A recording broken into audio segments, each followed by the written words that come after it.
కర్నూలు జిల్లా ఆతోనిలో వార్డుల వారీగా పర్యటిస్తానని ఎమ్మెల్యే పార్థసారథి అన్నారు. సమస్యలు తెలుసుకొని పరిష్కారం దిశగా పనిచేస్తానని వెల్లడించారు. ఇక పర్వతాపురం వార్డులో ఎమ్మెల్యే పార్థసారథి అధికారులతో కలిసి పర్యటించారు. ప్రభుత్వం అమలు చేస్తున్న సంక్షేమ పథకాల గురించి ప్రజలకు తెలియజేశారు.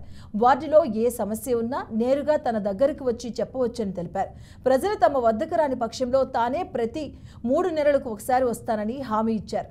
అర్హులైన ప్రతి ఒక్కరికి ప్రభుత్వ పథకాలు అందేలా చూస్తామని స్పష్టం చేశారు. పార్టీలకు అతీతంగా ప్రభుత్వ పథకాలు అమలు చేస్తామని ఎమ్మెల్యే పార్థసారథి చెప్పుకొచ్చారు. సంబంధించిన సమస్య ఉందంటున్నారు. అన్నింటికంటే ముఖ్యంగా ఇండ్ల నుంచి వచ్చేటువంటి డ్రైన్లు, మురికి నీటి కాలువలు ప్రతి ఇంటి దగ్గర కూడా సమస్య కనబడతా ఉంది. దాన్ని మిషన్ తీసుకొని వచ్చి క్లీన్ చేయాలనుకున్నాం. ప్రతి పోలుకు కూడా, ప్రతి లైట్ పోలుకు కూడా తప్పనిసరిగా లైట్ ఉండాలా అనే నిర్ణయానికి చెప్పాం. వెంటనే వేయిస్తారు అది కూడా. అలాగే మిగతా పనులు ఏవైతే గ్రామంలో ఇప్పుడైతే అన్నిటికంటే ముఖ్యంగా ఇక్కడ శ్మశానానికి సంబంధించిన దారి ఉంది అంటున్నారు.